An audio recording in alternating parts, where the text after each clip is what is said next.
자, 그래서 지난 시간에 다 했던 거지만 한번 볼까요? 삼국의 경제정책 204쪽이죠.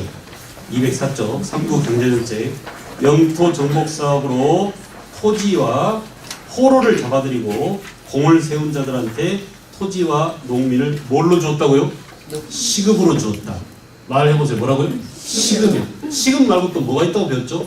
노급이 있다고 배웠죠. 그래서 오른쪽 페이지 보면은 시급은 누구한테 주고 노급은 누구한테 줬는지 구분이 돼 있죠?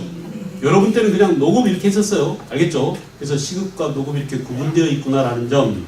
그 다음에 삼국의 왼쪽으로 다시 옵니다. 삼국의 조세제도는 별로 복잡하지 않습니다. 재산 정도에 따라서 호를 나눠서 곡식이나 배나 특산물을 주었다. 노동력을 징발해서 왕국이나 저수지 등을 축조했는데 몇 살 이상이라고? 15세 이상. 되게 중요하다고 그랬습니다. 왜 중요할까요? 나머지는 모조리 전부 다 몇 세 이상이에요? 16세 이상이에요. 삼국시대 때만 15세 이상의 노동력을 징발했기 때문에 중요합니다. 알겠죠? 그래서 삼국시대는 15세 이상을 징발했다. 농민 생활 안정책은 어느 시대나 마찬가지죠. 고려건, 조선이건, 삼국시대건, 통일신라건, 발해건 전부 다 농민이 잘 살아야 국가는 농민으로부터 세금을 거둘 수 있잖아요. 그러니까 항상 이런 것들은 다 똑같습니다.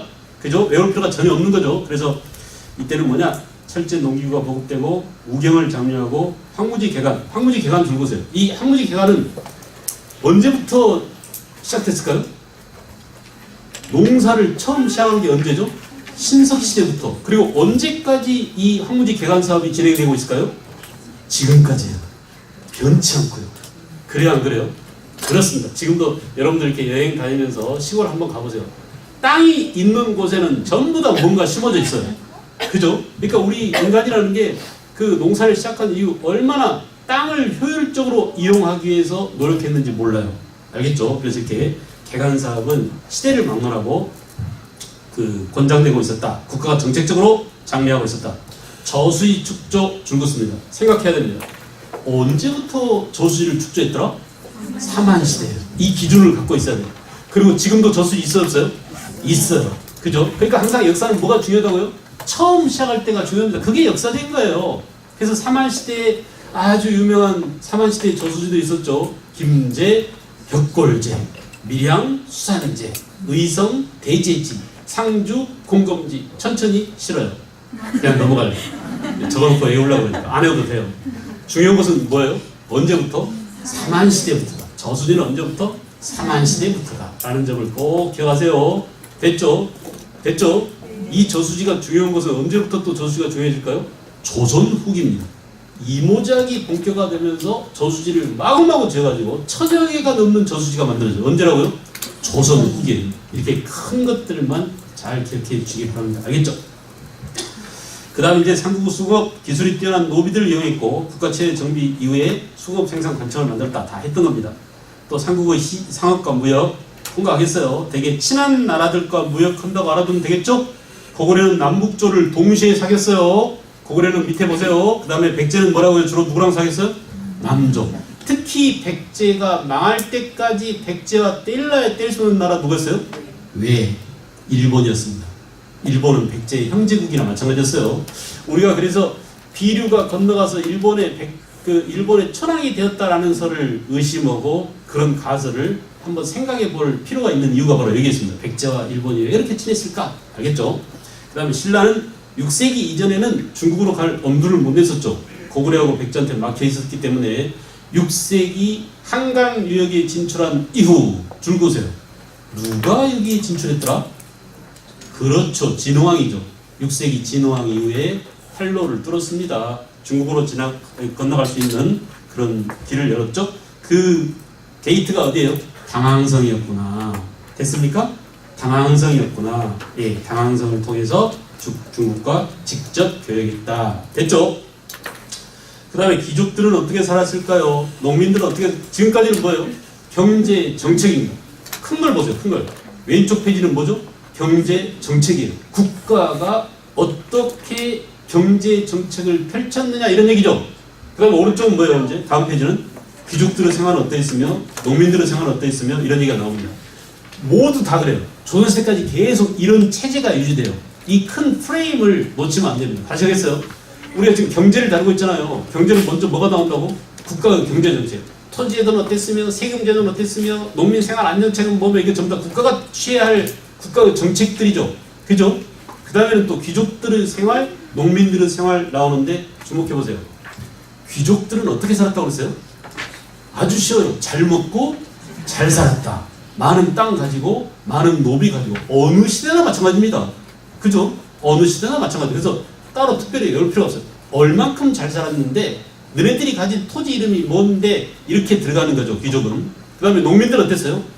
늘 힘들고 많이 뜯기고 귀족들한테 쪽쪽 빨렸다. 알겠죠? 그래서 이렇게 농민들은 힘든 삶을 영위하고 있었습니다.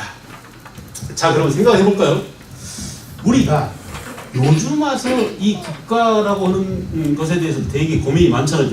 국가가 우리한테 해준 게 뭐지? 우리는 이 국가를 어떻게 해야 될 것인가? 국민으로서 국가에 대한 태도를 어떻게 봐? 국가가 국민의 생명을 잘 지켜주고 있나? 이런 것들을 고민하고 있잖아요. 요즘 와서. 그러니까 역사적으로 보자면 우리가 역사에서 취급한 국가들은 되게 왕조 국가였어요. 그러니까 그냥 편하게 말할 때 왕조 국가라고도 하지만 이것을 군주제라고도 합니다. 지금도 군주제인 나라가 어디죠? 영국과 일본이죠. 그러나 영국과 일본은 국가의 체제는 왕조 국가지만 실제로 정치 체제는 뭐죠? 민주주의예요. 민주주의는 백성, 그러니까 국민들이 나라의 주인이죠. 주권자가 국민이죠. 그래서 그 주권자들의 의견이 반영된 헌법을 만들어서 헌법에 의해서 됩니다. 그죠? 임금이 존재하지만 헌법에 의해서 운영되기 때문에 이걸 무슨 군주제가 그래요? 입헌 군주제라고 부르는 거예요. 민주주의지만 군주가 지배하는 그런 국가로서 우리가 이제 오늘날 영국이라든지 여왕이 있죠. 그리고 일본 천황이 있죠. 이런 놈들이. 그런데 우리나라도 삼국시대부터 언제까지? 삼국시대부터 언제까지? 대한제국 때까지. 그죠? 대한제국 때까지 계속 군주제였어요. 이 경우에 국가는 곧 뭐다? 군주입니다. 국가가 곧 뭐예요? 왕이었어요. 알겠죠? 그래서 주권자가 왕이 나라의 주권, 그러니까 주인이랑 마찬가지인 그런 나라가 바로 군주국가 아닐까요? 그래서 우리가 거기 보면은 다음 페이지 한번 열어볼까요? 다음 페이지가 아니라 앞 페이지를 보세요. 왕토 사상이라고 있어요. 찾았나요? 박스 안에 왕토 사상이라고 있죠. 중요 표시를 해놓으세요. 이 왕토 사상은 뭐냐 하면 읽어봅시다. 왕토 사상은. 자, 고대에는 모든 토지는 왕의 토지 아닌 것이 없고 모든 국민은 왕의 신하 아닌 것이 없다. 그죠? 그래서 모든 국토는 왕의 토지이고 모든 국민은 왕의 신하다라는 전제적인 왕토 사상이 있었다. 이게 바로 왕토 사상입니다. 무슨 말인지 알겠나요? 알겠어요? 제가 이걸 설명할 때 라이언 킹을 예를 들어요. 라이언 킹은 다 봤죠? 아마 어머니들 세대는 다 봤을 거예요. 그 아이들이, 그러니까 그 어머니들이 어렸을 때 했나요? 그게? 언제쯤 했죠? 그 애니메이션을 봤죠? 거의 다 봤을 거예요. 치키치키 차카차카 뭐 이런 것도 봤죠? 저는 아이들을 가르치니까 되게 아이들이 좋아하는 게 뭔지를 잘 봐요. 그래서 뭐죠? 여러분들은 무슨 세대인가 그럼 무슨 만화가 보셨나요? 베르사유 장미 이런 거 봤나요? 베르사유 장미 세대였어요? 상당히 드셨군요, 그러니까. 그래도 라이언 킹이 고전 아니에요? 애니메이션 가운데는. 그 라이언 킹에서 사자가 있잖아요, 사자. 킹 사자가 이름이 뭐예요? 아빠 사자요? 이름이 무파사예요. 기억나세요? 얘 아들이 누구예요? 신바예요, 신바죠. 이 무파사가 신바를 구하려다가 죽죠. 이 무파사를 죽음에 빠뜨린 놈이 바로 누구예요? 나쁜 놈이에요. 원래 이 세상 왕이 될 놈이 아니에요. 근데 왕이 되고 싶어 해요. 우리 역사에도 항상 이런 사람이 있어요, 없어요? 수양대군처럼. 그래, 안 그래? 그래서 이놈이 이름이 스카입니다. 얼굴에 상처 있는 애죠? 칼자국 있는 애? 스카. 이놈이 아빠 사자를 죽음에 빠뜨렸어요. 버팔로들을 움직여가지고, 그죠? 아, 신발을 밟게 만들어놨잖아요. 근데 신발을 살려놓고 아빠가 절벽을 오르다가 올라갈 수 있었는데 삼촌이 얘가 붙잡아주면 되는데 얘가 때렸죠. 떨어뜨렸죠. 그래서 버팔로들이 밟고 지나가 버렸어요. 그래서 죽었어요. 그 진실을 모릅니다. 이렇게 역사에는 항상 미스테리가 많아요. 그러니까 우리가 이것을 그냥 재밌는 만화 영화로 보지만 이 디즈니 만화 영화를 보면은 철학이 있어요. 그러니까 그 속에 깊은 스토리가 감동을 주는 겁니다. 디즈니 만화의 거의 대부분은 누가 그랬어요? 우리나라 사람들이 그랬어요. 그림 우리나라 사람들이 그랬지만 대본은 그쪽에서 만들었어요. 근데 그 대본을 뜯어보니까 내가 만화 영화를 딱 보니까 저거 봐라, 저거 왕토사상이 담겨있네? 그런 거예요. 그래서 아하, 그래, 나중에 왕토사상 얘기할 때 이걸로 얘기해주면 되겠구나 하고 지금 얘기를 하는 겁니다. 되게 아이들한테 쭉 해봤더니 되게 이해를 잘해요. 이렇게 얘기해주니까.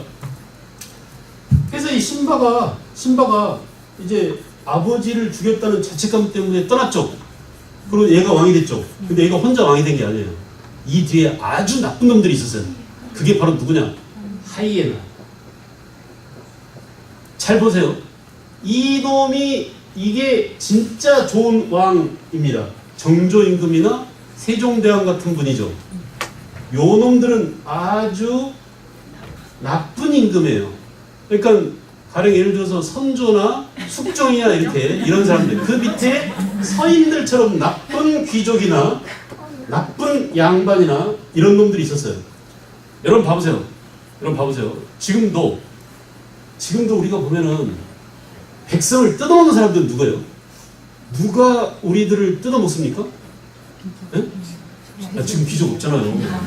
지금 정치하고 권력 있는 놈들이 뜯어먹죠. 똑같잖아요. 권력 있는 놈들은 누구를 뜯어먹어? 이 밑에 뭐가 있어요? 얼룩말도 있고 뭐죠? 뭐 수많은 무슨 개 돼지들이 있죠. 오늘날 우리가 말하면 이 개 돼지들이 있고 얘들이 백성이에요. 백성 농민들이에요. 얘들을 주로 누가 뜯어먹어요? 이놈들이 뜯어먹어요. 그죠? 그래서 좋은 임금은 이놈들이 뜯어먹지 못하도록 막강한 권력을 이용해서 얘네들을 제어합니다. 내 말 이해하겠어요? 그러니까 국가는 항상 백성들을 보호하려고 그래. 그래서 우리가 경제에서 말할 때 뭘 펼쳤다고요? 농업을 장려하고 농민을 어떻게 했어요? 보호했잖아요. 이게 이 무파사가 자기 백성들을 보호하려는 그런 정책 아닙니까? 얘가 태어났어요. 처음에 막 노래가 나오죠. 아 하면서 막 그래가지고 데리고 어디로 올라가요? 바위 위로 올라가요. 그래가지고 다 보여줘 이렇게. 왕자가 태어나서 이렇게. 그래 안 그래? 그럼 막 춤추고 난리 난다 이렇게 됐어. 얘들 개돼지들이. 그죠? 그리고 애들한테 딱 보여주고 봐라 신바.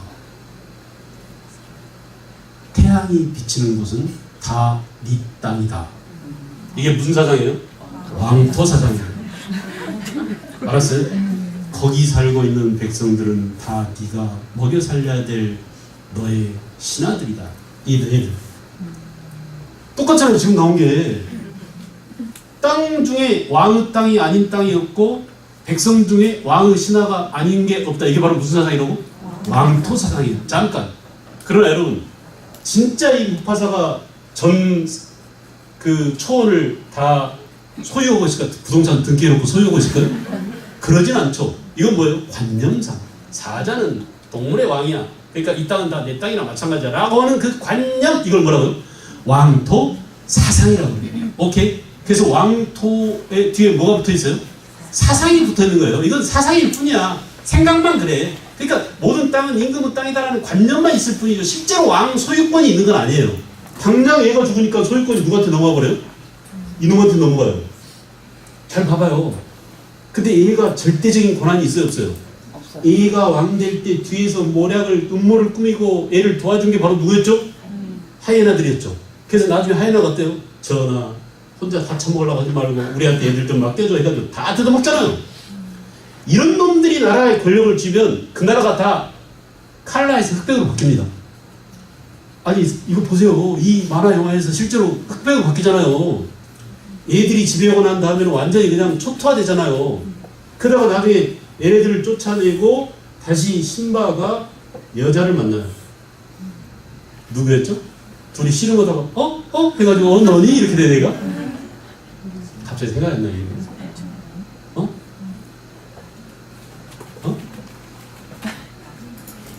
아니 그러니까 여자 사자가 있잖아요. 신바드 여자친구. 그리고 그것을 도와준 멧돼지 새끼 하쿠나 마타타 기억나세요? 걔들 이 좋은 친구들이 있어요. 이렇게. 그래서 이 관계를 보면은 우리 이 시대에 왕조국가 시대에 권력과 토지와 경제와 철학과 이런 것들이 다 담겨 있어요. 이 속에 다 담겨 있어요. 그래서 우리가 보자면 결국 얘가 얘네들하고 손잡고 결국 돌아와서 원숭이가 깨우쳐주죠. 야 엄마 정신 차려. 너 이 멧돼지들하고 놀 군번이 아니야. 너 임마 네 피 속에 뭐가 흐르고 있다고? 무파사 피가 흐르고 있어. 봐봐. 해가지고 어디서 그걸 깨닫게 돼요? 호수에 비친 얼굴을 보니까 아버지 유전자가 그대로 담겨있는 자기 모습이 보이잖아요. 그래서 자각을 합니다. 그래서 돌아와요. 그래서 이놈들을 몰아내기 위해서 좋은 사자들과 손잡고 얘네들을 무찌르고 얘하고 결투해서 얘를 제거하고 다시 얘가 아버지처럼 좋은 왕으로 등극합니다. 그러면 어떻게 되죠? 애니메이션이 흑백에서 컬러로 바뀌잖아요. 그래요, 안 그래요? 네, 이런 것처럼 말이죠. 이런 것처럼 우리 전체 역사를 쫙 보면은 좋은 군주와 나쁜 군주가 있어요. 제가 아까 대통령 9명 얘기했는데 좋은 대통령과 나쁜 대통령이 있어요. 좋은 대통령, 좋은 권력자가 집권하면 백성들이 살기 좋아져요. 왜냐? 철학이 있어요. 철학이. 항상 국가라고 하는 존재는 이들을 위해서 존재해야 되고 정말 국가는 이들이 잘 살아야 이들로부터 뭘 걷어요? 세금 걷어서 나라의 시스템, 메커니즘이 운영되기 때문에 국가는 누구를 보호해야 돼? 국민을 보호해야 돼. 근데 나쁜 놈이 집권하면 집권 과정이 온당하지 않아요. 부정적인 방법을 이렇게 음모를 통해서 부정한 방법으로 권력을 동원하면 이놈들하고 보지 않을 수 없어요. 왜? 내 부정과 비리를 다 알아. 그죠? 그래요. 그래서 얘들한테 노란막기를 해야 돼. 그럼 얘는 뭐냐? 피도 눈물도 없이 농민들을 뜯어먹는 놈들입니다. 그래서 가난해져요. 나라가 망할 때는 항상 이런 놈들이 집권할 때야. 고려 말 친원파 권문세조 그렇지 않습니까? 신라 말 귀족들 마구 뜯어먹죠. 진성장 이후에. 그런 것처럼 말이죠. 그런 것처럼 꼬라지가 보니까 지금 이런 모양들이 진행돼서 제가 이때쯤 되면 밀란 익혀야 된다 이런 말을 합니다. 알았어요? 알겠죠? 그렇다고 우리가 망한 건 아니잖아요. 고려 망하면 조선이 등장하고 조선이 망하고 나서 지금 대한민국이 등장했고 대한민국이 잘 나가면 좋은데 출발부터 좀 삐걱삐걱했어요. 지금까지 헌법을 몇 번 바뀌었습니까? 9번 바뀌었습니다. 그죠? 그런 과정을 보면은 이거 뭔가 좀 잘못돼 있어. 뭔가 좀 뜯어 고쳐야 돼. 이런 면에서 망해야 된다는 거지. 제가 국가가 망하면 한국사가 없어지면 제가 밥벌이를 못 하잖아요. 그죠? 그런 의미예요. 그래서 지금 우리가 왕토상을 봤는데 왕토상은 실제로 왕이 토지를 소유하고 있는 게 아니라 뭐라고요? 관념상으로만 모든 땅은 임금이 다스리는 땅이고 그 땅에 살고 있는 우리 백성들은 전부 다 나에게 세금 내는 내 신하다 라는 사상을 뭐라고? 왕토 사상이라고 했다. 알겠죠? 그래서 귀족 경제생활 보세요. 토지와 노비를 많이 갖고 있었고 유리한 경제 조건이 있었고 따로 외울 필요가 없습니다. 보면 그냥 알 수 있는 것들이죠. 농민들은 뭐냐? 토지, 자기 소유 토지를 경작하는 무슨 농이라고 그랬죠? 자영농. 부유한 자의 땅을 빌려서 농사짓는 소작농. 그죠? 그리고 농기구들은 돌이나 나무 일부만을 철로 보완한 농기구를 지금도 이런 게 많죠? 낫이나 곡괭이나 이런 것들은 어때요? 실제로 땅을 찍거나 하는 부분만 쇠고 나머지는 나무로 보강돼 있잖아요. 이렇게 삼국시대부터 이미 그런 도구를 사용했다.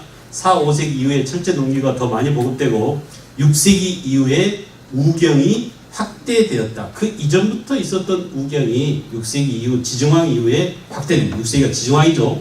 그 다음에 농민들의 생활은 세금 많이 내고 노동력 많이 증발당하고 이랬으니까 외울 필요가 있나요? 없나요? 거의 없어요. 어느 시대나 마찬가지이기 때문에 항상 그러한 것들은 외울 필요가 있다 없다? 없습니다. 알겠어요? 그래서 아이들한테 그걸 알려줘야 돼요. 농민들은 늘 뜯겼다, 늘 당했다, 늘 세금 많이 내고 그냥 특산물 내고 노동력 증발당하고 늘 그랬다. 그러니까 외울 필요가 있냐 없냐? 없어요. 그리고 문제 나오지 않습니다. 농민들은 뜯어먹힌 것을. 그러니까 그것보다는 뭘 물어요? 그런 농민들을 보호하기 위해서 국가는 어떤 정책을 썼을까? 이런 것들이 출제됩니다. 알겠죠? 그러니까 쓸데없는 것들을 외울 필요는 없다. 이런 말씀이에요. 그 다음에 이제 오늘은 통일신라, 삼국시대 이후에 통일신라의 경제정책 들어갈 차례죠.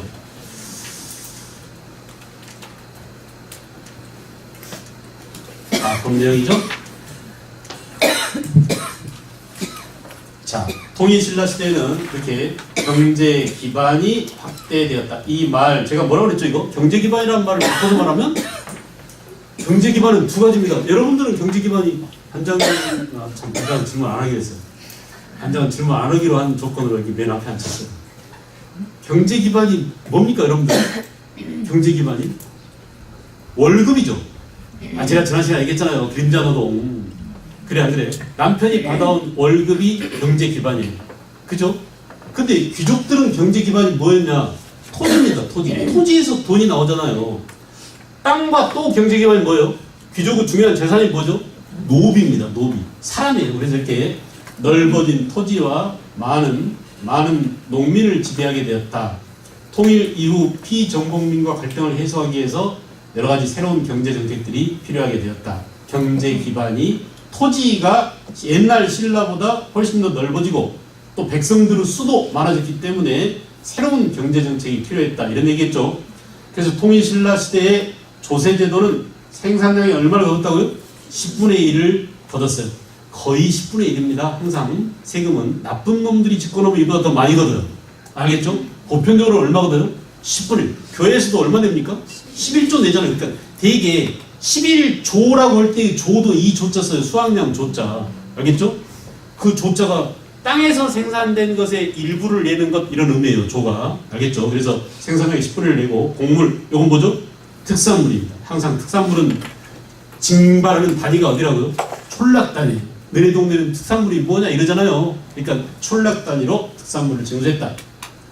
역, 군역, 군대 가는 거죠. 요역, 일하는 거죠. 자, 나왔어요. 왜 빨간색일까요? 16세부터 60세. 변치 않고 언제까지? 조선 후기까지. 그래서 삼국시대가 오히려 거꾸로 중요합니다. 삼국시대는 몇 살이라고 그랬어요? 15세. 그러니까 삼국시대만 15세고 나머지는 모조리 전부 다 뭐라고요? 16세에서 60살까지. 노동력 징발 대상이 16세에서 60살까지였다. 토지제도 개편, 왕권을 강화하고 농민, 이거 보세요 여러분. 아까 내가 여기서 신바하고 무파사하고 개돼지 농민들하고 얘기했잖아요. 항상 왕은 누구를 보호하려고 한다고요? 좋은 왕이라면 백성들을 보호하려는 정책을 펼칩니다. 그러니까 이것도 그 원리를 애들한테 얘기해줘야 돼요. 왕은 항상 누구 편이다? 절대 귀족 편이 아니에요. 왕은 누구 편이라고?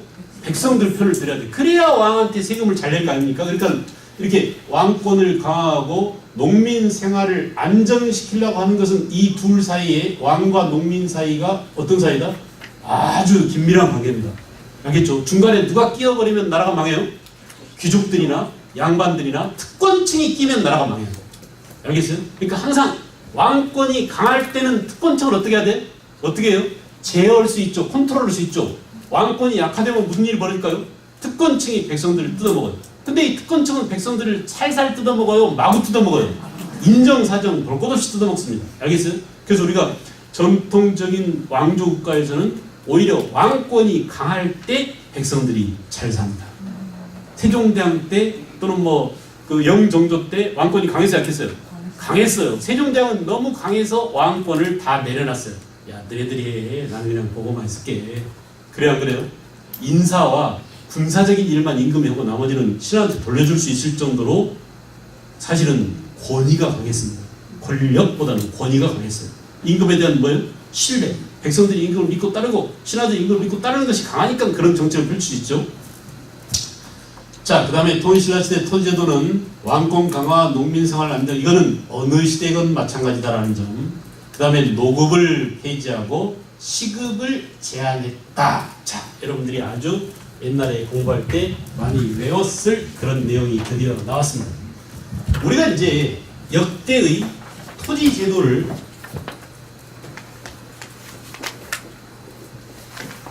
개괄적으로 보자면, 역대의 토지제도를 보자면, 자, 신라 때의 토지제도는 노급이 나왔었죠. 노급과 또 뭐가 있다고 그랬어요? 시급이 있다고 그랬죠. 이렇게 엄격하게 말하면 구분할 수 있지만 그냥 뭉뚱그려서 노급이라고 봅시다. 노급은 뭐냐? 임금이 누구한테? 관료들한테, 자기 신하들한테 뭘 주는 거라고 그랬어요? 뭘 주는 거라고 그랬어요? 잘 표현해서 월급 주는 겁니다. 근데 그 월급이 지금처럼 이 샐러리로 주는 게 아니라 뭘로 준 거예요? 땅과 함께 중요한 것은 토지만 주는 게 아니라 거기 살고 있는 백성에 대한 지배권을 주는 거예요. 그러니까 토지와 백성에 대한 지배권을 누구한테 줬다고요? 자기 귀족들한테, 관리들한테 나눠줬어요. 그래서 노급이라는 이름으로 나눠줬죠. 노급이라는 이름으로 나눠줬죠. 마치 무파사 옆에서 심부름 보는 앵무새 있잖아요. 걔가 신하야, 신하. 걔가 받은 토지가 뭐라고요? 노급이에요. 알겠죠? 무슨 말 알겠어요? 그래서 이렇게 왕이 노급을 주었다. 그 노급이란 뭐냐? 토지만이 아니라 백성의 지배권까지. 그러니까 이런 얘기네요. 모든 땅은 임금 땅이고 모든 백성은 임금의 신하야. 근데 너 이리 와. 요거만큼 떼어줄 테니까 여기는 네가 지배해.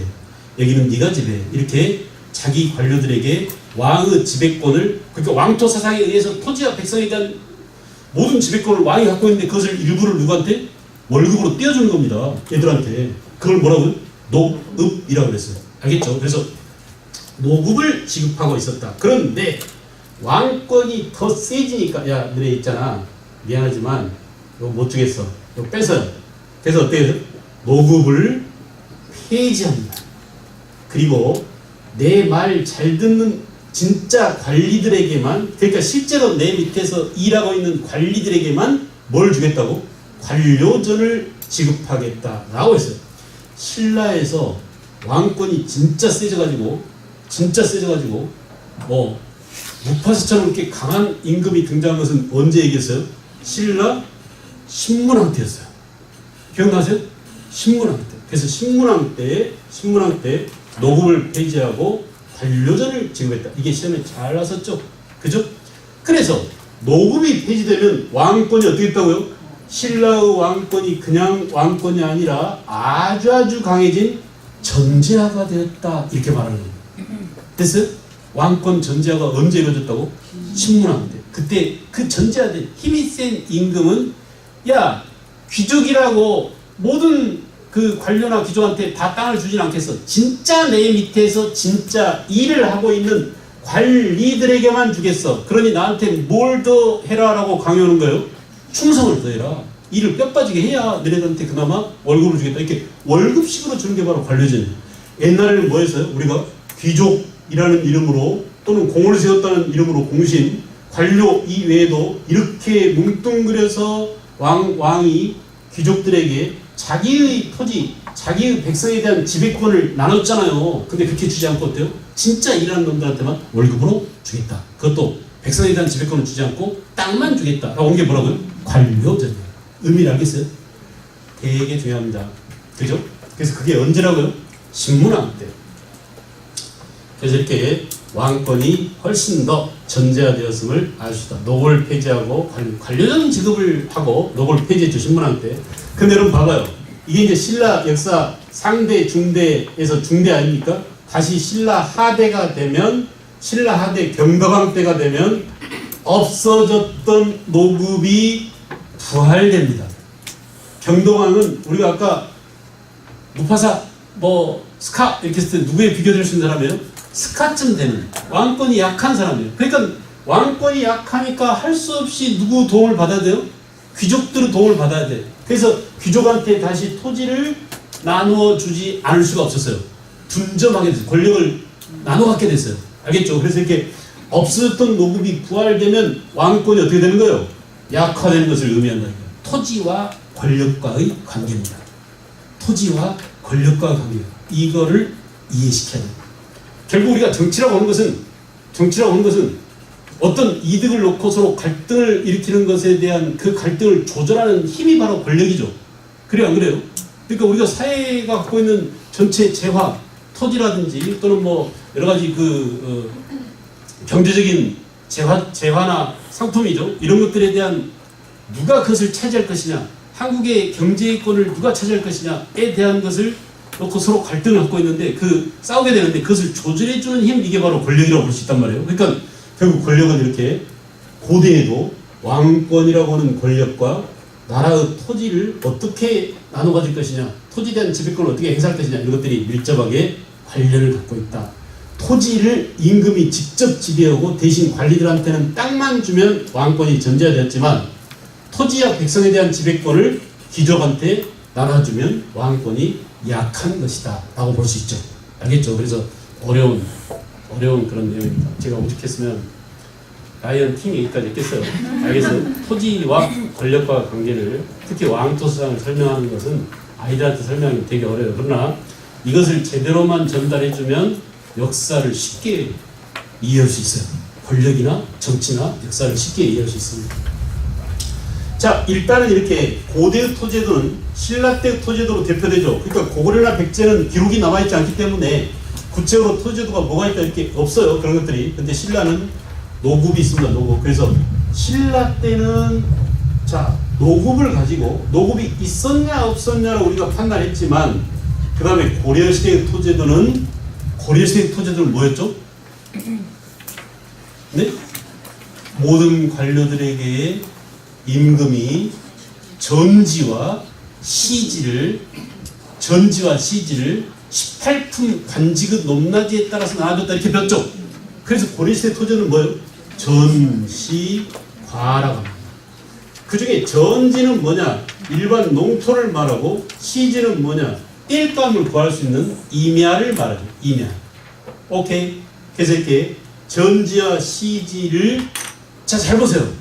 노급은 직접 토지에 대한 지배권, 백성에 대한 지배권을 주는 것을 말하는데 고려시대에 전지와 시지를 주었다고 할 때는 전지와 시지에 뭘 줬냐면 수족권을 줬죠. 거두어 가질 권리를 줬죠. 그죠? 그래서 이렇게 전지와 시지의 수족권을 모든 관리들을 대상으로 전지와 시지의 수족권을 줬다. 알겠어요? 국가가 세금 걷는 대신에 국가가 세금 걷을 10분의 1 그 세금 걷을 그 부분을 네 월급으로 네가 걷어가져라 이렇게 나가는 거예요. 그러니까 요즘 말로 하면은 공무원들한테 지금은 뭘 주죠? 월급을 통장으로 넣어주죠. 근데 이게 고려시대라면 지금은 이렇게 있을 거예요. 권선구, 이게 무슨 동이죠? 이 동네가 무슨 동이죠? 권선동 동사무소 직원들은 권선 1동 주민세 걷어가지고 월급으로 챙겨가주세요. 이런 거랑 마찬가지예요. 알겠죠? 국가에 내야 될 세금을 누구한테? 관리들이 대신 거둘 수 있도록 해준 겁니다. 그 관리들이 조를 징수할 권한을 월급으로 받았어요. 이게 뭐라고요? 수조권을 지급받았다 라고 하는 겁니다. 이해하시나요? 우리가 직접 들어가서 더 자세히 배울 겁니다. 우선 큰 아웃라인만 잡아둘게요.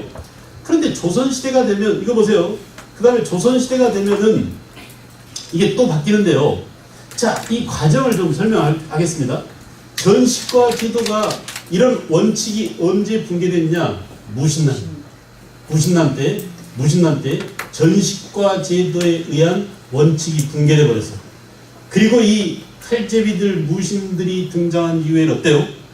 힘 있는 놈이 이제 왕이 없어졌습니다. 왕의 힘이 약화됐어요. 알겠어요? 왕을 몰아내고 누가 권력을 잡았죠? 정중부, 그죠? 그 다음에 경대승, 이음인, 최충원, 최우, 최양, 최의 이때 말이에요. 이때는 누가 권력을 잡은 셈이냐면 우리가 라이언 킹으로 말하면 누가 권력을 잡은 셈이에요? 하이에나들이 직접 권력을 잡은 셈이에요. 그러니까 어때요? 마구 직접 가서 농민들을 죽이고 뺏어먹고 농민들의 땅을 다 차지하는 거예요. 우리가 이것을 뭐라고 말하냐면 무신난 이후에 전시과 제도가 붕괴되고 이것을 이런 현상을 농장이 확대되었다라고 말합니다. 알겠죠? 우리가 머릿속에 관념적으로 있는 그런 농장이 아니에요. 여기서 말하는 이 농장은 뭐냐? 어떤 특정한 신하들이 무신 같은 놈들이, 권력 있는 놈들이, 특권층이 마구 농민을 지 멋대로 뜯어먹을 수 있는, 원칙도 없이 10분의 1씩 세금 내라, 1년에 노동력은 며칠씩 나와서 일해라, 이런 원칙이 있었잖아요. 근데 그런 원칙 없이 마구 지 멋대로 마구마구 수탈할 수 있는 그런 땅을 뭐라고요? 농장이라고. 알겠어요? 그래서 이렇게 무신난 이후에 농장이 확대되었다. 이게 언제까지냐? 고려 말까지 계속됩니다. 그래서 무신난 이후에 나중에 권문세족이죠. 그리고 이들이 바로 누구였어요? 친원파들이었죠. 이들이 계속 농장을 확대해 나갔다. 그러다 보니까 무슨 일이 생겼어요? 권력을 다 쥐고 있는 놈들이 땅을 다 차지해 버리니까 정작 국가로부터 월급 받아야 될 새로 진출한 선비면서 관직자인 사람을 뭐라고 그래요? 대부라고 그러죠. 사대부라고 그러죠. 새로 진출해서 성리학을 공부하고 과거 시험 봐가지고 선비가 된 이들이 대부 관직에 진출해서 이제 월급 주세요라고 했는데 누구한테 월급 달라고 그래요? 누구한테 월급 달라고 그래요? 이들을 주로 뽑아준 사람이 누구였어요? 공민왕이었죠. 왕한테 월급 달라고 했는데 이 공민왕 때 이들이 나라 땅을 다 차지하는 거예요. 국가를 위해서 일을 하는 관료들, 공무원들한테 줄 땅이 있어요, 없어요? 없어요. 그러니 이들이 불만이 커, 안 커? 불만이 생깁니다. 그래서 이 중에 대표 선수가 누구예요? 정도전이죠. 또 정도전과 함께 손잡고 토지도 계획을 추진했던 사람이 바로 누구냐면 조준이에요. 그래서 이 조준이 야 이거 들러엎어야 돼. 이들 타도해야 돼. 요놈들 타도하고 이들이 갖고 있는 땅을 빼앗아서 완전히 들러엎자라고 한 토지도 이름이 뭐냐면 과전법이었어요. 이 과전법을 공포한 사람이 누구냐면 조준이. 말로 해보세요. 뭐라고요? 조준. 고려 말 알겠죠? 1391년에 과전법을 공포했어요. 언제 조선이 세워지나요? 1392년에 조선이 세워져요. 알겠죠? 그 디테일한 내용들. 1388년 위화도 해군을 단행하고 그 다음에 군사권을 진 다음에 91년에 과전법을 공포하고 1392년에 조선을 건국하게 되었습니다. 그래서 우리가 조선이 세워지기 1년 전에 했던 이 과전법이 사실상 뭐예요? 조선시대의 토제도가 된 겁니다. 아시겠나요? 그러면 여러분 우리나라 전체 토제도를 쫙 일관해서 보자면 맨 먼저 신라는 뭐라고요? 노급만 알면 돼. 노급이 있냐 없냐에 따라서 왕권이 강했냐 약했냐는 상관관계가 주어진다는 것을 이해해야 된다. 마구 외워버리면 금방 잊어먹어요. 그러니까 아까 제가 굳이 라이언킹 얘기를 들은 것처럼 왕과 귀족과 신하들, 관료와 백성과의 이 미세한 관계를 잘 따져주세요. 알겠죠? 모르겠어요. 들을 때는 알겠는데 잊어먹었어요. 그래서 녹화를 하는 겁니다. 집에서 또 들어보라고요. 근데 내가 녹화해서 조회수를 보니까 별로 안 들어요. 그러면 굳이 이렇게 어렵게 녹화를 할 필요가 없느냐. 이것만 없으면 훨씬 더 재밌게 수업할 수 있어요. 마구 말을 할 수 있어요. 이것 때문에 하고 싶은 말을 못해요. 그냥 마구 그냥 욕도 막 그냥 시원하게 막 해보고 싶은데 정적으로 이걸 내 뭐랄까 참아 못하고 있는데 그렇게 해서 열심히 찍어서 집 와서 공부를 하고 공부 위주로 해놨는데 공부들을 안 해? 그 이관은 특히 반응이 없어. 강의 올려줘도 아무 소리도 없고. 그래서 이거 계속 해야 되나 말이야. 갈등 고민이죠, 고민. 떠드세요. 뭐 아침에 와가지고 왜 이렇게 엄숙해? 무슨 공부를 이렇게 열심히 하려고 그냥 막 이렇게 좀 하고 스트레스를 푸는 거죠. 공부를 통해서 스트레스를 풀고 안 되면 또 공부를 끄집어내서 공부를 해결하고 그렇죠. 문제 해결력을 가져야 되겠죠? 다시 보겠어요. 신라 때 뭐라고요? 노급. 고려는 뭐라고? 전시과. 알겠죠? 그 다음에 고려 시대의 토지제도가 중간에 무신난 이후로 전시과 제도가 붕괴돼버리고 국가가 토지를 지급하는 원칙이 무너지는 것은 특권층 때문이죠. 그래서 이들이 마구 농민을 수업. 이거 우리가 요즘 말로 오면 뭐냐? 요즘 말로 오면 이거 뭐라고 해야 될까요? 부의 독점이 이루어지는 거죠. 나라의 부를 누가 다 독점해? 애들이 독점해. 열심히 수출합니다. 갤럭시 마구 수출했어요. 현대자동차 마구 수출했어요. 돈 많이 벌었어요. 그래서 누구만 돈 많이 벌었어요? 네? 현대 재벌가들만 돈 싸놓고 했어요. 70조인가를 싸놓고 했답니다. 이 나쁜 놈들이. 그리고 그것을 노동자들은 어때요? 완전히 그냥 죽이는 거예요. 정규직 노동자 말고 비정규직을 일상화시킵니다. 그래서 월급을 100% 줘야 될 것을 70% 50%만 주고 부려먹는 거예요. 그러니 점점 누구는 돈을 많이 벌고 요 새끼들은 돈을 많이 벌고 그러니까 요즘 말로 하면 재벌이나 알겠어요? 자본가들은 돈을 많이 벌고 나머지 사람들은 점점 중산층이 없어져 가는 거예요. 부자들이 없어져 가는 거예요. 옛날에 상당히 중산층에 속해 있으면 지금은 중산층이라고 말하기에 너무나 삶이 피폐해져 있습니다. 알았어요? 자녀들을 생각해보세요. 우리는 그만큼 살만해요. 근데 우리 자녀들은 직장이 없어요. 공무원들도 정규직 말고 비정규직이 오히려 더 많아요. 공무원들도. 그래서 큰일 났습니다. 그래서 내가 이런 시스템을 붕괴시키자라고 한 거예요. 알겠죠? 그래서 보니까 붕괴되더라고요. 고려도 무너지고 조선이 세워지고 더 좋은 시스템이 생겨났어요. 근데 이게 계속 유지되느냐? 아니죠. 과전법은 경기도에 있는 땅만 관리들한테 토지를 지급했죠? 기억나세요? 아련한 옛 추억이 생각나지 않으세요? 과전법 엄청 였을 텐데. 그런데 이거 나중에 경기도에 있는 땅만 가지고는 토지를 줄 수 있어 없어요? 안 되죠. 당연히 관리들은 계속 늘어나는데 경기도라는 땅이 한정돼 있으니까 전직 관리, 현직 관리한테 땅을 주다 보니까 줄 땅이 없어요. 그래서 안 되겠다 시작. 현직한테만 주자. 전직자들은 퇴직금 없다. 이렇게 된 거예요. 그래서 뭐가 시행됐어요? 현직한테만 주기로 했던 토지가 뭐예요? 직전법이죠. 알겠죠? 직전법. 자, 직전법 다음에 다시 관수, 관급제로 바뀌고 관수, 관급제, 성종 때, 그죠? 세조 때 직전법, 성종 때 관수, 관급 이렇게 바뀌더니 나중에는 아예 조선 후기 와서는 사림이 집권한 이후에는 다시 지주, 전호제가 일반화되게 되다. 이게 뭡니까? 똑같아요. 다른 말을 바꿔서 뭐라고요? 농장의 확대가 계속되게 되더라. 그래서 역사적으로 부가 독점이 되면 특권층한테 토지나 나라의 부가 독점이 되면 그 나라 어떻게 돼요?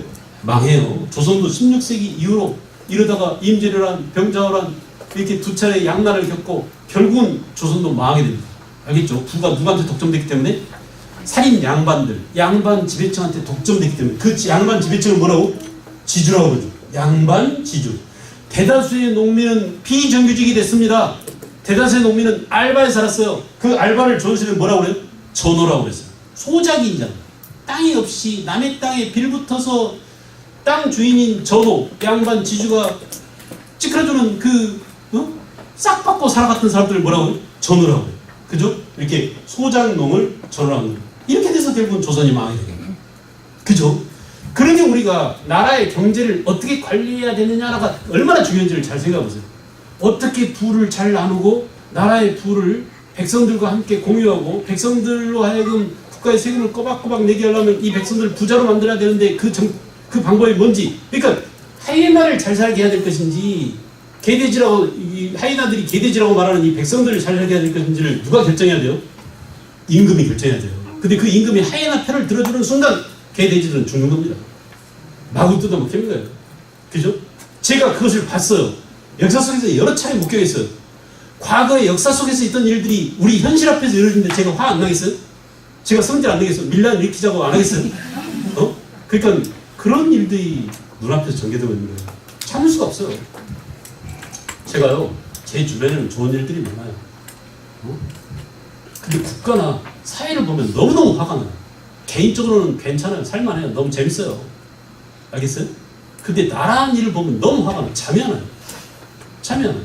뭐 어떻게 해야 되지 이거? 이 나라를 어떻게 해야 되지? 이런 것들 때문에 고민이 너무 많아요. 그러니까 화내는 사람처럼 맨날 화내는 사람처럼 보여요. 근데 실제로 화가 났어요. 너무 화가 나서 미칠 것 같아요. 좀 쉬었다 합시다.